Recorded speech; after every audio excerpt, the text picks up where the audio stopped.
Cette vidéo n'est pas un hasard. Si tu es tombé dessus aujourd'hui, ce n'est pas simplement une coïncidence. Il y a des moments dans la vie où le cœur ne se voit pas blessé de l'extérieur, mais à l'intérieur, tout est lourd. Tu continues à parler, à sourire, à faire ce que tu dois faire, mais au fond de toi, quelque chose s'est cassé. Peut-être à cause d'une déception, d'une trahison, d'une perte, d'une situation que tu n'as pas comprise, ou d'une attente qui n'a jamais été comblée. Et dans ce silence, dans ce poids que tu portes seul, une question peut monter doucement. Est-ce que je vais vraiment guérir de ça? Est-ce que mon cœur peut redevenir comme avant? Si tu ressens ça en ce moment, prends quelques secondes pour liker la vidéo, écrire en commentaire ce que tu traverses vraiment, et t'abonner à la chaîne, parce que ce message peut t'aider à comprendre quelque chose d'essentiel. Ton cœur n'est pas fini, même s'il est brisé. Maintenant reste concentré, parce que ce que tu ressens aujourd'hui peut être le début d'une restauration que tu ne vois pas encore. La première chose que tu dois comprendre, c'est que Dieu ne méprise pas un cœur brisé. Il ne l'ignore pas. Il ne le rejette pas. Au contraire, c'est souvent dans ces moments-là qu'il agit le plus profondément. Parce qu'un cœur brisé est un cœur ouvert, même s'il est douloureux. C'est un cœur qui ne peut plus faire semblant.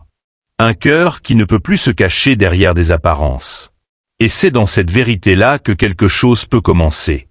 Regarde l'histoire de David. Si tu observes bien sa vie, tu vois un homme qui a connu des moments de joie, mais aussi des moments de profonde détresse intérieure. Il a été rejeté, poursuivi, trahi, incompris. Et dans ces périodes, son cœur n'était pas intact.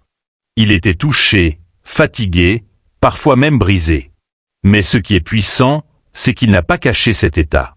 Dans ses psaumes, il exprime exactement ce qu'il ressent. Il parle de sa douleur, de sa peur, de sa solitude. Il ne fait pas semblant d'aller bien. Il ne prétend pas être fort alors qu'il est faible. Et pourtant, au milieu de cette douleur, il reste connecté à Dieu. C'est là une clé essentielle. La guérison commence quand tu arrêtes de cacher ce que tu ressens réellement. Un autre point très important, c'est que la guérison ne commence pas forcément par un changement extérieur. Elle commence souvent à l'intérieur, de manière invisible. Tu peux encore être dans la même situation, avec les mêmes souvenirs, les mêmes pensées, mais quelque chose commence à se réorganiser en toi. Et ce processus peut être lent. Parce qu'un cœur brisé ne se répare pas instantanément. Il passe par des étapes. Il y a des moments où tu te sens mieux. Et d'autres où la douleur revient. Des moments où tu avances. Et d'autres où tu te sens bloqué. Et c'est normal. Regarde aussi Job. Son histoire ne parle pas seulement de pertes extérieures, mais aussi d'une douleur intérieure intense. Il a perdu énormément. Et cette perte a touché profondément son cœur.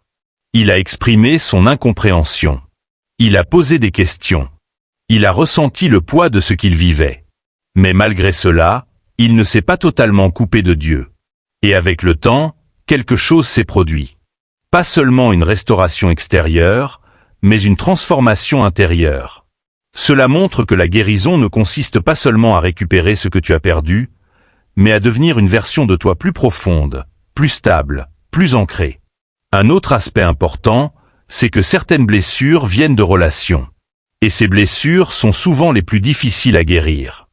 Parce qu'elles touchent la confiance. Elles touchent ton ouverture aux autres. Elles touchent ta manière de te connecter. Quand quelqu'un te déçoit profondément, ce n'est pas seulement une situation qui te touche, c'est une partie de toi qui se ferme.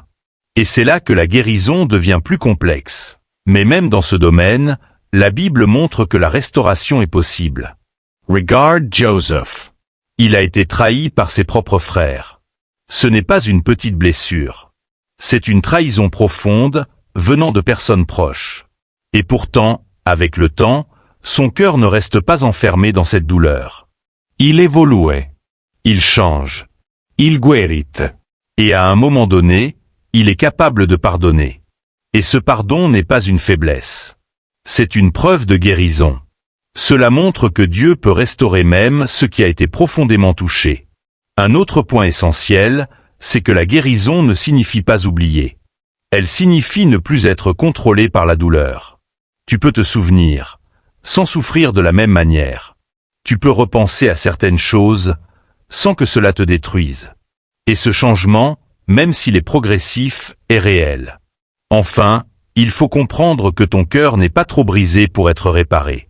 Peu importe ce que tu as vécu, peu importe la profondeur de la blessure, il y a toujours une possibilité de restauration. Même si aujourd'hui tu ne le ressens pas encore. Dans la suite, on va aller beaucoup plus loin pour comprendre pourquoi certaines blessures prennent du temps à guérir, comment ne pas rester bloqué dans la douleur, et comment avancer vers une vraie restauration intérieure. Dans cette continuité, il faut maintenant comprendre quelque chose de très important. La guérison d'un cœur brisé n'est pas un événement, c'est un processus. Et ce processus est souvent mal compris, parce que beaucoup de personnes s'attendent à aller mieux rapidement, à ressentir un soulagement immédiat, à retrouver leur paix du jour au lendemain. Mais la réalité est différente. La guérison prend du temps, parce que la blessure a touché quelque chose de profond en toi. Quand ton cœur est touché, ce n'est pas seulement une émotion passagère. C'est ta manière de voir, de ressentir, de faire confiance, de te projeter qui est impactée. Et c'est pour ça que Dieu ne fait pas seulement disparaître la douleur. Il reconstruit ton cœur. Et reconstruire demande du temps. La première étape dans ce processus, c'est souvent la reconnaissance de la douleur. Tant que tu minimises ce que tu ressens, tant que tu fais semblant que ça va, tant que tu enfouis ce que tu vis, la guérison ne peut pas vraiment commencer. Parce que tu ne peux pas réparer ce que tu refuses de regarder. C'est exactement ce qu'on voit chez David.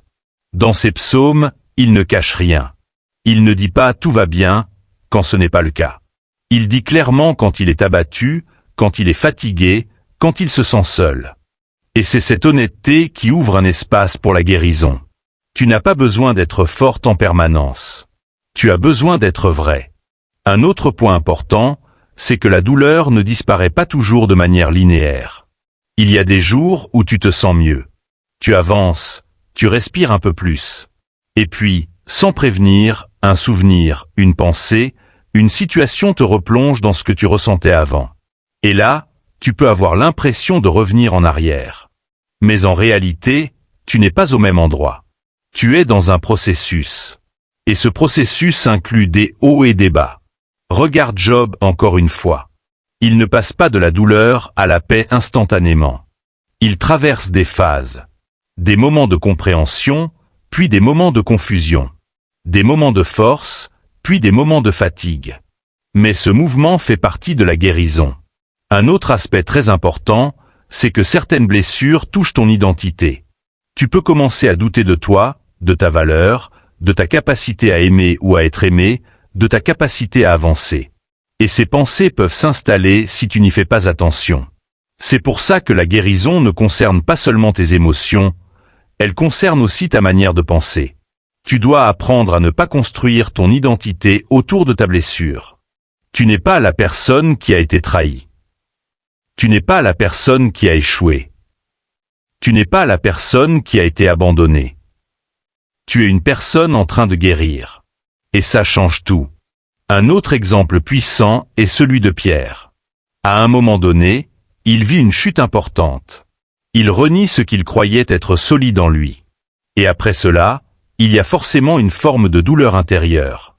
Une forme de honte, de regret, de remise en question. Mais ce qui est puissant, c'est que cette chute ne définit pas la fin de son histoire. Il est restauré. Et cette restauration ne se fait pas en un instant. Elle passe par un moment de confrontation, de prise de conscience, de réajustement. Cela montre que même quand la blessure vient de toi-même, même quand tu es à l'origine de ce que tu ressens, la guérison reste possible. Un autre point clé dans ce processus, c'est le temps de repos intérieur. Parce que quand tu es blessé, tu peux avoir tendance à vouloir aller vite, à vouloir oublier rapidement, à vouloir passer à autre chose sans réellement guérir. Mais parfois, tu as besoin de ralentir, de prendre du recul, de laisser certaines choses se déposer. Ce n'est pas une perte de temps, c'est une étape nécessaire. Regard Elia. À un moment donné, après une période intense, il est complètement épuisé, vidé, découragé. Il n'est pas dans une position de force. Et que fait Dieu? Il ne le pousse pas immédiatement à agir. Il lui donne du repos, du temps, de la restauration progressive. Cela montre que la guérison passe aussi par des moments où tu dois simplement te reconstruire. Sans pression. Un autre aspect très important, c'est que Dieu ne guérit pas toujours en supprimant toutes les émotions. Il t'apprend aussi à vivre avec certaines traces, mais sans qu'elles te contrôlent. Tu peux encore ressentir certaines choses, mais elles ne te dominent plus. Et ça, c'est une vraie liberté. Enfin, il faut comprendre que même si tu ne vois pas encore la guérison complète, cela ne signifie pas qu'elle n'est pas en train de se faire. Ce que tu ressens aujourd'hui n'est pas permanent. Ce que tu traverses aujourd'hui n'est pas définitif. Tu es dans un processus. Et ce processus, même s'il est lent, même s'il est invisible par moments, est réel. Dans la prochaine partie, on va aller encore plus loin pour comprendre comment passer concrètement de la douleur à une vraie restauration intérieure, comment reconstruire la confiance, et comment retrouver une stabilité émotionnelle et spirituelle. Maintenant, on arrive à une étape décisive dans ce cheminement, la reconstruction. Parce qu'après avoir reconnu la douleur, après avoir accepté que la guérison est un processus, il faut entrer dans une phase active, une phase où ton cœur commence à se reconstruire progressivement. Et cette reconstruction ne se fait pas automatiquement. Elle demande une participation de ta part. Pas une force extrême, pas une perfection, mais une volonté de ne pas rester au même endroit intérieurement. La première chose à comprendre ici, c'est que tu ne redeviens pas la même personne qu'avant. Et ça, c'est important. Beaucoup de personnes veulent retrouver leur ancien cœur, leur ancienne manière de ressentir, leur ancienne innocence, leur ancienne confiance. Mais la vérité, c'est que tu es en train de devenir une nouvelle version de toi. Une version plus consciente, plus profonde, plus lucide.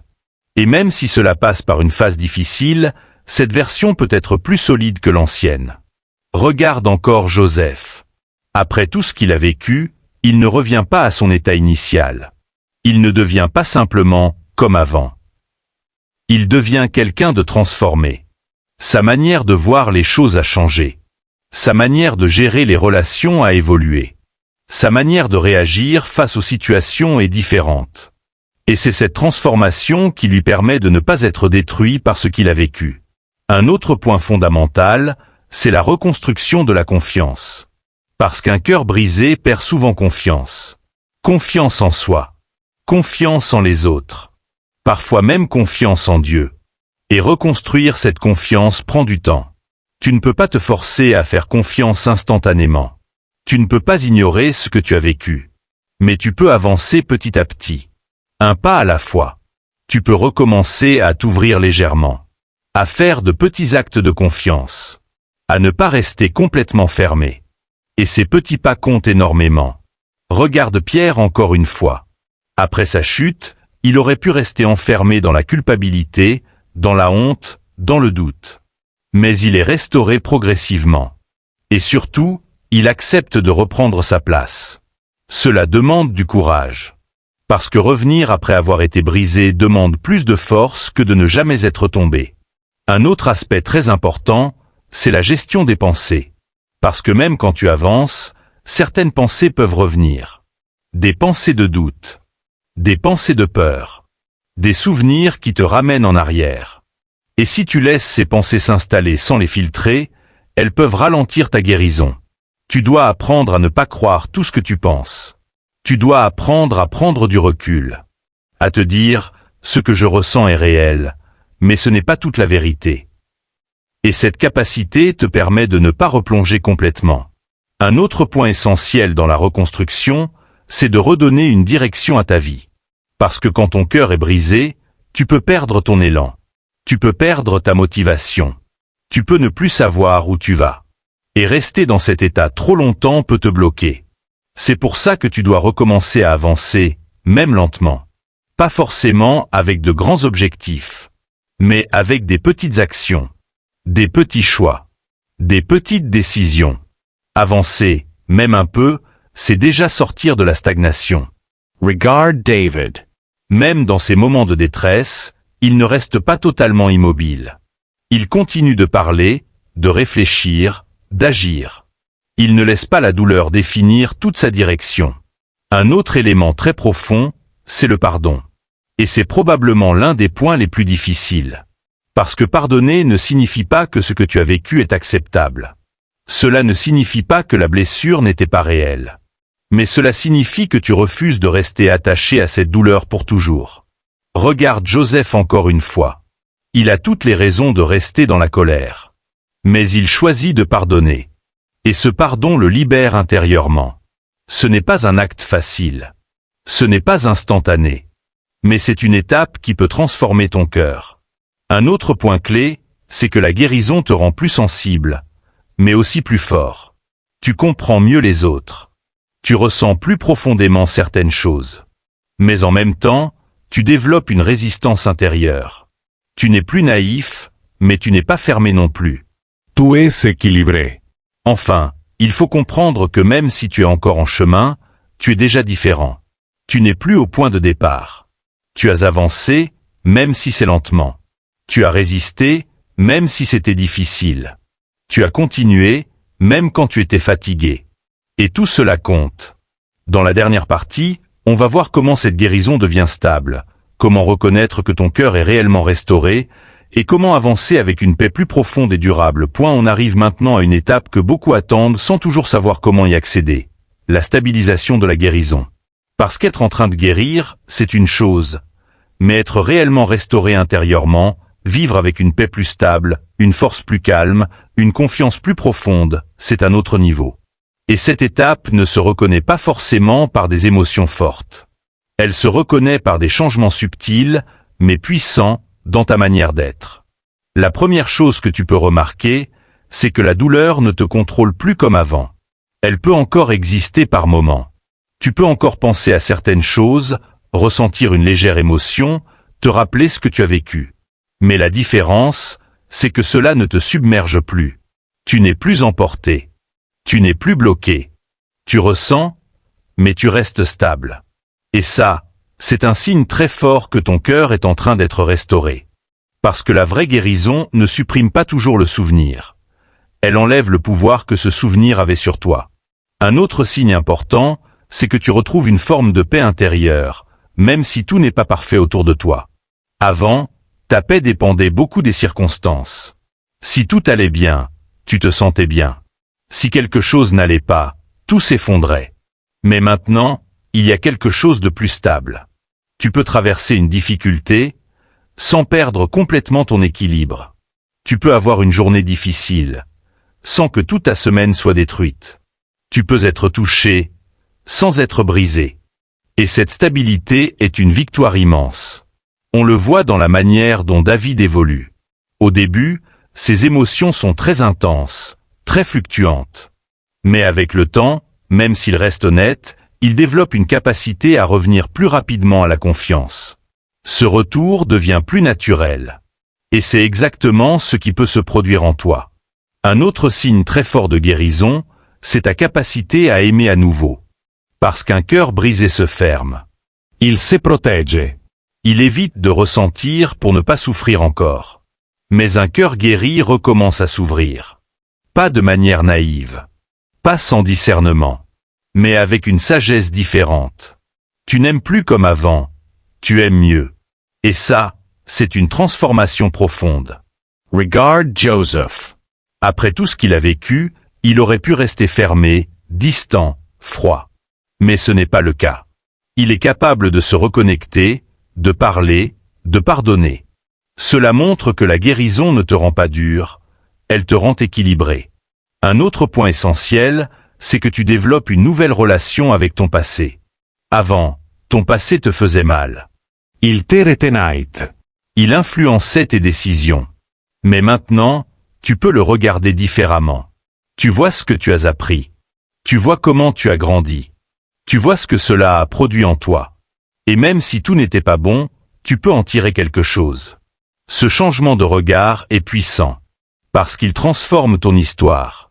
Un autre aspect très important, c'est que tu deviens plus aligné intérieurement. Tu n'es plus en conflit constant avec toi-même.